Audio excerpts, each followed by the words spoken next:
বাবা তোমালোক এক জেগাত মই যাওঁতে কৰিবা অলপ দেৰি এক জেগাত আৰু জেগাটো আচল আৰু এইবিলাক বিচাৰি পেলাই বন আৰু জুবিন গাৰ্গৰ এই সমাধি ক্ষেত্ৰখন স্থান নিৰ্বাচন কৰোঁতেও মই নাই বুলি ইয়াতে 15 বাৰতকৈ বেছি আহিছোঁ আৰু এই স্থানখনতে জুবিনৰ শেষকৃত্য বা অন্তিম যাত্ৰা হওক তাৰো ব্যৱস্থা কৰিবৰ কাৰণে আমিয়ে ইয়াত আছিলোঁ কিন্তু পিছত ৰাজনীতিৰ লগত জড়িত মানুহসকলে ইয়াক লৈ ইমান ৰাজনীতি কৰিলে যে এটা সময়ত ইয়াত আহিব বেয়া লগা হৈ গ'ল কাৰণ ইয়াতে জুবিনতকৈ ৰাজনীতিৰ কথা বেছি আলোচনা হোৱা আৰম্ভ হ'ল আৰু মই জানিছিলোঁ যে ইলেকশ্যন হোৱাৰ পিছত লাহে লাহে ৰাজনীতি শেষ হ'ব আৰু জুবিনৰ যি আচল যিটো মানুহ বা আচল যিটো চৰিত্ৰ আচল যিটো সত্তা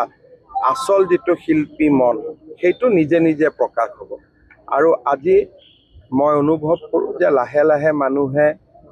জুবিনৰ স্মৃতি কেনেকৈ জীয়াই ৰাখিম সংগীত কেনেকৈ জীয়াই ৰাখিম তেওঁৰ অৱদানসমূহক কেনেকৈ জীয়াই ৰাখিম মানুহে তাৰ বিষয়ে আলোচনা কৰিব ৰাজনীতি শেষ হ'ল আৰু মই ভাবোঁ যে ভৱিষ্যতেও যাতে জুবিনক লৈ মানুহে ৰাজনীতি নকৰে যাতে জুবিনৰ আচল সত্তাটো জীয়াই থাকিব পাৰে কাৰণ মই নিজে অনুভৱ কৰোঁ যিমান মানুহে জুবিন ক্ষেত্ৰত আহি ৰাজনীতি কৰিলে সাধাৰণ মানুহৰ কোৱা নাই যিসকলে ইয়াত বেছিকৈ আহি ৰাজনীতি কৰি আছিল জীয়াই থকা দিনত তেওঁলোকে জুবিন গাৰ্গক সদায় সমালোচনাই কৰিছিল গতিকে এইবিলাক বন্ধু হৈছিল অকল এটা পাৰপাছ লৈ কিন্তু আমাৰ কাৰণে জুবিন অতীততো আছিল বৰ্তমানো আছে ভৱিষ্যতেও আমাৰ কাৰণে তেনেকৈ থাকিব যেনেকৈ আমি জুবিনক পাইছিলোঁ নিৰ্বাচনৰ পিছত তেওঁলোক অহা নাই অহা নাহাটোত মই কোৱা নাই কিন্তু যিটো নিৰ্বাচনৰ পুলিং বুথত জুবিন গাৰ্গৰ ফটো লগাই দিয়া পাৰ্টি অফিচত জুবিন গাৰ্গৰ ফটো লগাই দিয়া এইবিলাক মানুহে নিবিচাৰে কাৰণ মানুহে শিল্পী সদায় অৰাজনৈতিক হৈ থকাটোৱে বিচাৰে আপুনি যদি এটা কেন্দ্ৰত ভোট দিব গৈছে বিজেপিয়ে পদুম ফুল লৈ বহি আছে কংগ্ৰেছে হাতৰ ছবিৰ পৰিৱৰ্তে যদি জুবিন গাৰ্গৰ ফটোখন লৈ বহি থাকে মানুহৰ খং উঠিবনে নাই আৰু জুবিনক লৈ ৰাজনীতি কৰাৰ কাৰণে মই ভাবোঁ যে অতি কমেও প্ৰত্যেকটো সমষ্টিত আমি 20% ভোট বেছি পাইছোঁ কাৰণ যিমান জুবিনৰ ফেন আছিলে সকলোৱে হয়তো নিউট্ৰেল থাকিলে কংগ্ৰেছকো দিলেহেঁতেন বিজেপিকো দিলেহেঁতেন কিন্তু যেতিয়া জুবিনৰ ফটোখন লৈ পুলিং বুথত ৰাজনীতি কৰা দেখিলে মই ভাবোঁ যে শেষ মুহূৰ্তত আমাৰ 20% 15% 30% ভোট আমাৰ ফালে যোগ হৈছে কাৰণ বিজেপিয়ে এটা স্পষ্ট সিদ্ধান্ত লৈছিল যে আমি জুবিনক লৈ ৰাজনীতি নকৰোঁ আৰু মই ভাবোঁ যে সেই সিদ্ধান্তটো যে আমাৰ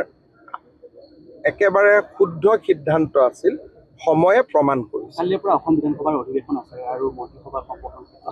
মন্ত্ৰীসভাৰ সম্প্ৰসাৰণৰ বিষয়ে মই ইতিমধ্যে কৈছোঁ যে জুনৰ প্ৰথম সপ্তাহত হ'ব আৰু লাহেকৈ হ'ব বিধানসভাৰ পিছত অহাকালি বিধানসভা আছে আমাৰ অধ্যক্ষ ডাঙৰীয়া নিৰ্বাচিত হ'ব আৰু এই বিধানসভাতে আমি ইউনিফৰ্ম চিভিল কোডৰ যিটো বিল সেই বিলখন আমি আনিম বা আমি পাছ কৰোৱাম যিটো আমাৰ বহুত দিন আগতে কমিটমেণ্ট আছিল যে মই মুখ্যমন্ত্ৰী হৈ উভতি আহিলে প্ৰথম অধিৱেশনতে UCC পাছ কৰাম সেই দিশত আমি গতি কৰিছোঁ এটা ইলেকশ্যন চেছ কৰিছোঁহে আৰু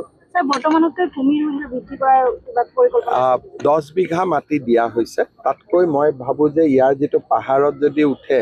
গোটেই পৰিৱেশটো বানপানী বা গোটেই পৰিৱেশটো বেয়া হৈ যাব আৰু পাহাৰ কাটিলে মানুহে বেয়াও পায় গতিকে পাহাৰখনতে কিবা কৰিব পাৰি